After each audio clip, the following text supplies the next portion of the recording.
Welcome to Us Crazy Christians, where we uncover Christian myths and Bible misinterpretations with common sense Christianity. I'm your host, William E. Smith, and today we're going to do part 2 of a letter to my children. And just like part 1, there's something in this letter for you too. Stick around.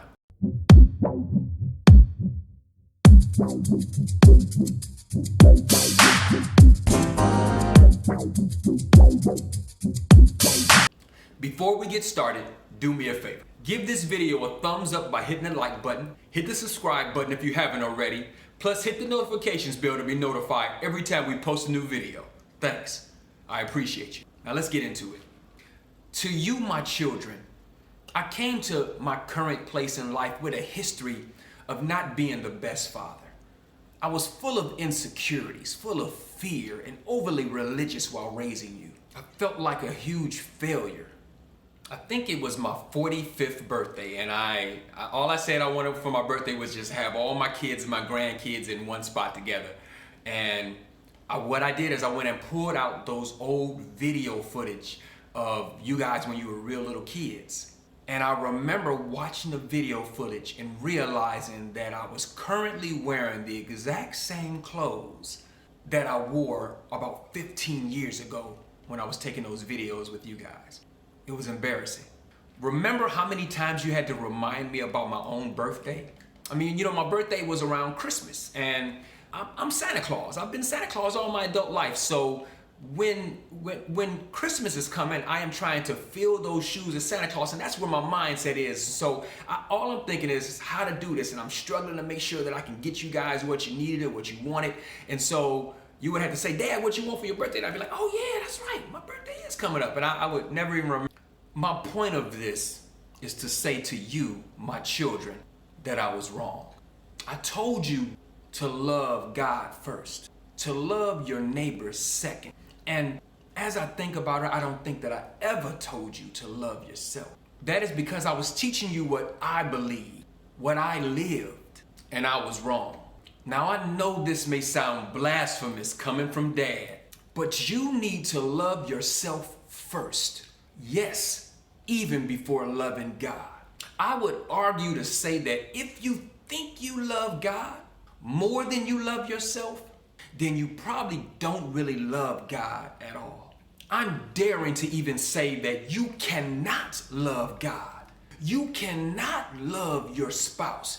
You cannot love your children. You cannot love your neighbor correctly the way you want to if you don't learn to love yourself. Jesus said, love God with all your heart and love your neighbor as yourself. Jesus also mentioned that how you loving your neighbor, the widow, the poor, etc., is how you love God.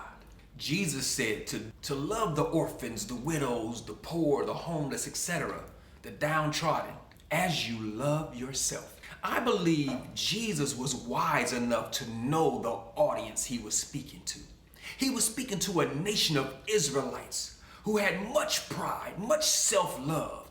They valued themselves above all others. You can read the writings, read the Bible, read their history, talk to Jewish people now. They have a pride of self-value in themselves, the love. Jesus was talking to those people, telling them to love other people the same way you love yourself. But I feel like today, in our society, there's a lot of people that are thirsty for love. They're searching for love. They're looking for somebody to love them, to fill up their love tanks, to give them joy, peace, contentment. They're looking for happiness, peace, satisfaction, especially African Americans. But if we can learn to love ourselves, to value ourselves, to cherish ourselves, then Jesus' commandment to the Israelites can more accurately apply to us, because we can then give something that we have. But right now, we need to get love before we can give it.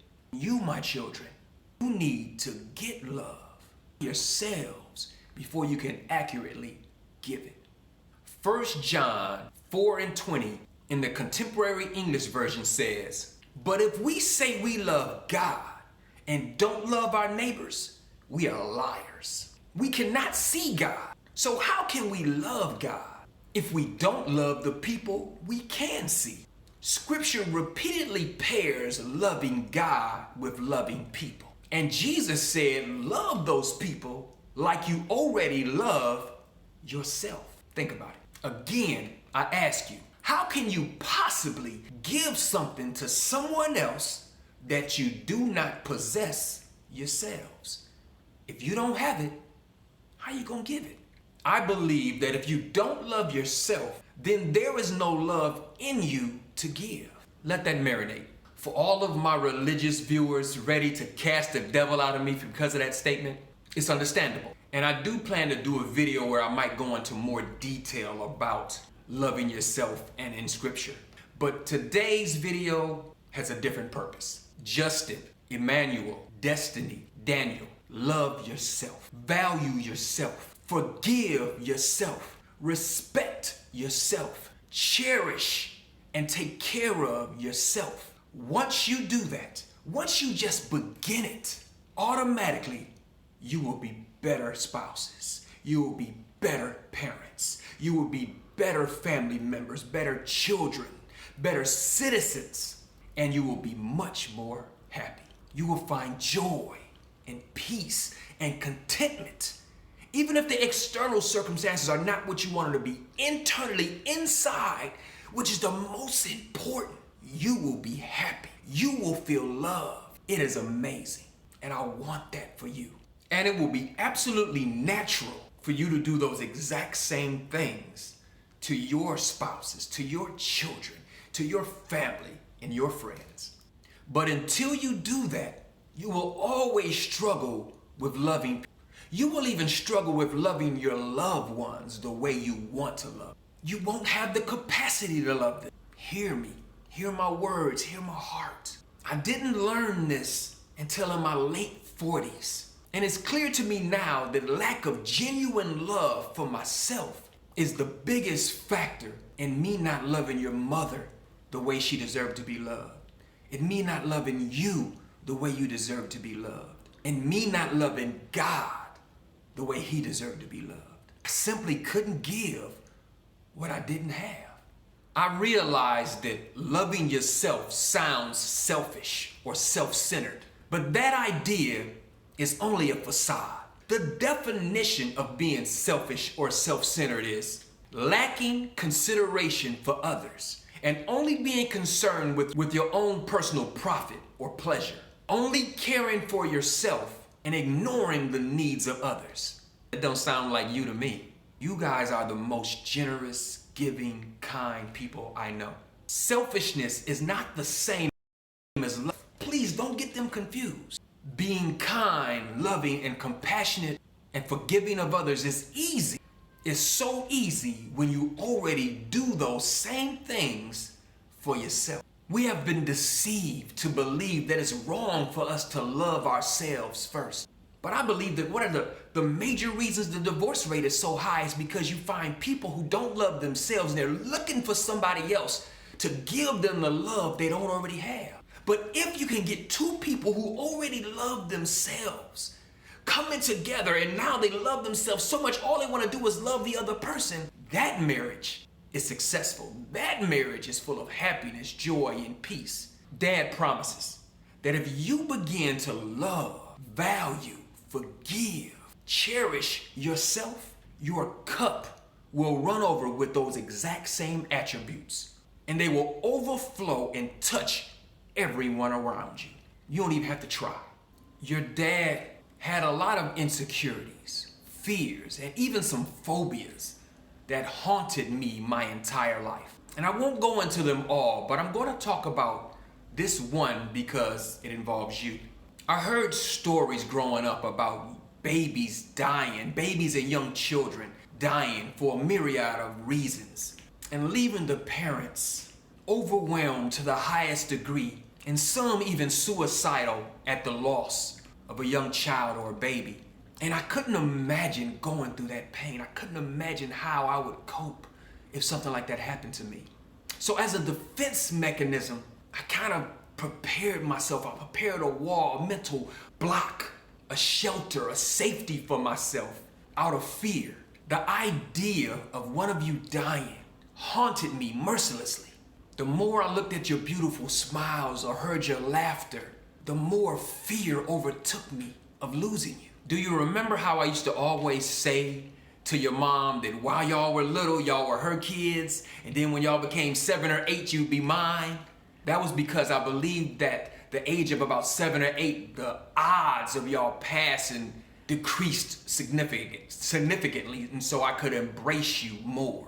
I could enjoy you more with less fear. And because of that immature, foolish decision, that mental distancing I did in my mind, to this day, I rarely have memories of you guys before the ages of 7 or 8. I have little sprinkles here and there. And I love it when your mom brings up things that y'all used to do when you were little, and she'll bring them back to my memory and stuff like that, things I forgot. And I love that. But then I'm also sad because I remember that I was too scared to enjoy that moment, to live in that moment, to embrace that moment with you. In some areas, I just forgot. Instead of embracing my time with you, I decided to focus on paying the bills, to correcting you, preaching to you the Bible, instead of simply loving you. One of the biggest regrets of my life. That hurts me so much just to think about it. Emmanuel, you were the most affectionate of all my children. You always wanted to kiss and hug on daddy and spend time with daddy. And you looked the most like me out of all my children. And I absolutely loved how affectionate you were. But your affection triggered something in me. It triggered my fears more than any of the other kids. My fear of losing you. And so to regroup, to grab myself, to fight the fear, I simply would just hand you to your mom. I could only cuddle with you for so long before fear of losing you would overtake me. I'm saying this to help you understand daddy's weird behavior a little more clearly, as well as hoping you won't make the same mistakes with your babies. Because I've learned about my life and about other people's lives that I've counseled, and your lives. It's easy and almost natural to repeat the mistakes of your father naturally, without even trying. Believe in God that by me bringing this to your attention, you will be able to notice it and stop it before it takes root in your life, in your families, in your relationships between your spouses or your children, or even your parents. Maybe someone watching this video avoid my mistakes as well. I slowly began this journey of loving myself, valuing myself, forgiving myself, respecting myself about 5 years ago. And it was extremely difficult. Not because I was so unlovable or unforgivable, but because I had so many religious beliefs to the contrary of loving myself. My struggle, my everyday battle was to overcome my strong religious beliefs. And I realized those beliefs were not biblically based. They're not God-like, Christ-like. They were man-made beliefs because of misinterpretations of the Bible. Taking things out of context, misunderstanding stuff. I viewed myself as a filthy sinner, unfit, trash, unworthy, unholy, a mess up, etc. And my religious beliefs confirmed that. Only God was good. Only Jesus was worthy. God really didn't like me. The only reason he was nice to me is because Jesus died on a cross for me. And so God forgave me. It had to forgive me because of Jesus. But otherwise, he wanted to kill me. That's what I believed. I believed that my best goodness, my best acts, my best tries were only as good as filthy rags. I lived with those beliefs for over 40 years. I taught them to you and to others. I apologize. So loving myself was a constant battle mentally. I felt so selfish and self-centered. But now, on the other side, me loving myself was one of the best things I could have ever done for myself, for you, for society, for anybody to come in contact with me. I know you can see a different father than the one that raised you. I constantly have people say to me, I can never believe, William, that you had a temper, that you were rude or mean. And that blesses me. I could not naturally, easily, simply give something that I did not have. It was fake. It was worked up. It was perpetrated. Now I feel like I love God for the first time. I feel like I love Jesus for the first time. I feel like I love you correctly for the first time. I love your mama now more than I ever loved her all those years we were married.